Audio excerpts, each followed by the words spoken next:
बिस्मिल्लाहिर्रहमानिर्रहीम अस्सलाम वालेकुम। The toppest building in the world. जी नाजरीन, दुनिया की सबसे बुलंद तरीन इमारत का टाइटल लेने वाली और अनब्रेकेबल रिकॉर्ड कायम करने वाली वो इमारत जिसने शिकागो और न्यूयॉर्क जैसे बड़े शहरों में इम्तियाज़ कर रखा है। आखिर इसकी क्या वजह है? 8 टू 8.8 मीटर्स की हाइट रखने वाली वो बिल्डिंग जिसका रिकॉर्ड तोड़ना नामुमकिन बल्कि अनबिलीवेबल है। वो बिल्डिंग जिसकी तामीर में 1.5 बिलियन डॉलर्स की लागत लगी और तो और सिर्फ इसका एंटीना ही 4000 स्टील टन से बनाया गया है। Yes, it's shocking to hear. और जानेंगे इस इमारत की निराली बनावट के बारे में जिसने ना सिर्फ इंसानों बल्कि समुद्री हवाओं को भी अपनी लपेट में लेकर उलझा रखा है। इस बिल्डिंग की तमीर के लिए 100 अलग अलग कौमियत रखने वाले 12,000 मजदूरों को बुलाया गया। दोस्तों, इस इमारत के आखिरी हिस्से यानी इसके एंटीने का हवा की वजह से हिलने की आखिर क्या वजह है?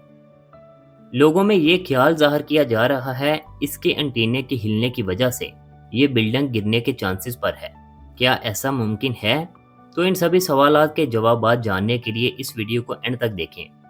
नाजरीन, कैसे हैं आप? हम उम्मीद करते हैं आप बिल्कुल ठीक होंगे। देखती आंखों और सुनते कानों को हमारे कारवां में खुशामदीद।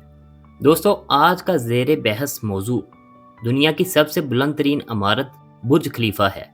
दोस्तों, 2004 से लेकर 2010 तक मुल्क ताइवान के शहर टाइपाई में वजूद रखने वाली स्काई स्केपर्स टाइपाई 101,508 मीटर्स यानी कि 1670 फुट के हाइट रखते हुए बुलंद तरीन इमारत रही। But guys, you can imagine that कि इसका रिकॉर्ड बुर्ज खलीफा ने 8 टू 8.8 मीटर्स के हाइट रखते हुए तोड़ डाला। इसके बाद जनवरी 2010 में दुनिया ने वो शाहकार मुलाहजा फरमाया जिसका शायद ही किसी को अंदाज़ा हो सकता। दुनिया में एक ऐसी बिल्डिंग बना दी गई जिसका रिकॉर्ड मौजूदा दौर में भी टूटने से खासर है।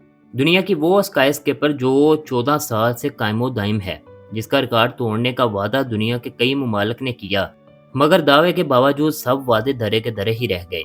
दोस्तों, इस बिल्डिंग को माहिर इंजीनियर्स ने तैयार करते वक्त इसकी एस्टिमेटेड इनिशियल हाइट 550 मीटर्स मुकर्रर की थी, मगर बढ़ते बढ़ते इतनी बढ़ा दी गई कि ये दुनिया की बुलंद तरीन इमारत बन गई।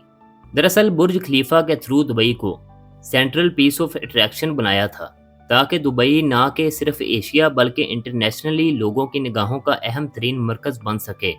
इस पूरी बिल्डिंग को तमीर करने में 1.5 बिलियन डॉलर्स की कास्ट अमल में आई और 22 मिलियन मैन ओवर्स के साथ इस बिल्डिंग को तमीर किया गया।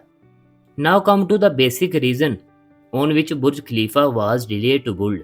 दोस्तों, बुर्ज खलीफा की तमीर 12 जनवरी 2004 में अमल में आना शुरू हुई।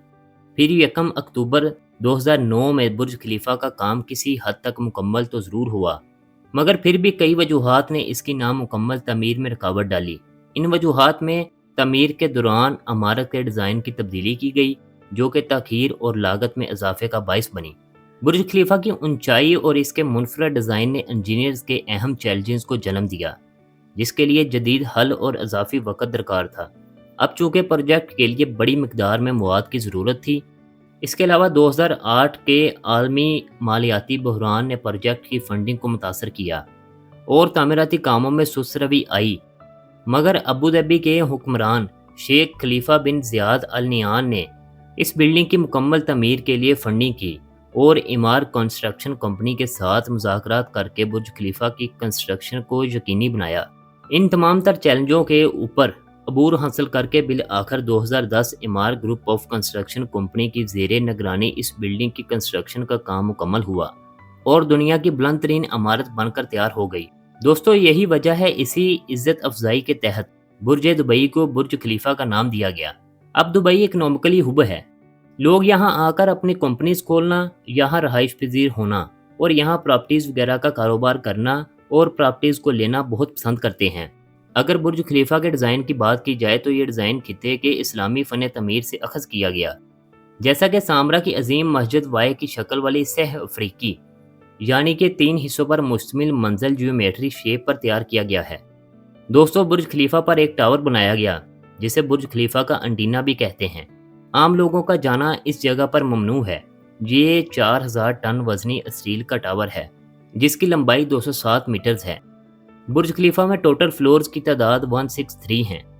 اور 154 فلورز تک لوگوں کو جانے کی اجازت دی گئی ہے، جبکہ اس کے بعد برج خلیفہ کا ٹاور سٹارٹ ہو جاتا ہے جو ٹاپ پر جا کر ختم ہوتا ہے، جس پر رہائش اور نظاروں کے لیے جانا اس لیے منع ہے کیونکہ برج خلیفہ گلف آف عمان اور گلف اربعین کے درمیان میں ہے۔ ناظرین، یہ انٹینا 240 کلومیٹر سمندری ہواؤں کے جھونکوں سے ہلتا رہتا ہے۔ یہ ٹاور ہوا سے ہل کر اپنا فالٹ نہیں بلکہ اپنا ایڈوانس فیچر شو کر کے لوگوں کو مزید حیران کرتا ہے۔ دراصل یہ برج خلیفہ کی ڈیزائننگ انہی ہواؤں کو کنفیوز کرنے کے لیے کی گئی ہے۔ جی ناظرین، آپ یہ سن کر بہت حیران ہوں گے، اس ٹاور پر ایک ڈیوائس نصب کی گئی ہے جو بادلوں سے چارج ہوتی ہے۔ آسمانی بجلی کو محفوظ کر کے یہ برج خلیفہ پر پائی جانے والی ڈیوائس صرف ایک تار کے ذریعے کروڑوں وولٹس کے چارج کو پوری بلڈنگ سے بچا کر زمین کے اندر لے جاتی ہے، جس سے آزادی کے موقع یا دیگر مواقعوں پر ہمیں ملک کے جھنڈے یا رنگ برنگی روشنیاں دکھائی دیتی ہیں۔ ناظرین، بہت سے لوگوں کا کہنا ہے مستقل ہلنے کی وجہ سے برج خلیفہ گر بھی سکتا ہے، مگر ایسا کہنا بالکل غلط ہے کیونکہ برج خلیفہ کا ہلنا اس کا ایک سوئمنگ فیچر ہے جو باقاعدہ اس لیے عمل میں لایا گیا تاکہ یہ بلڈنگ دنیا عالم اور لوگوں کی اہم نگاہوں کا مرکز بنی رہے۔ ناظرین، آج ہم نے آپ کو دنیا کی سب سے بلند ترین بلڈنگ کی پیور انفارمیشن دی۔ امید کرتے ہیں آپ کو یہ انفارمیشن اور ویڈیو اچھی لگی ہوگی۔ دوستو، یہ تھی اس طرح چیز کی طرف سے آپ کی خدمت میں انفارمیشن، سبق، اویئرنیس اور موٹیویشن۔ انشاءاللہ ملتے ہیں بہت جلد اس طرح کی اگلی ویڈیوز کے ساتھ۔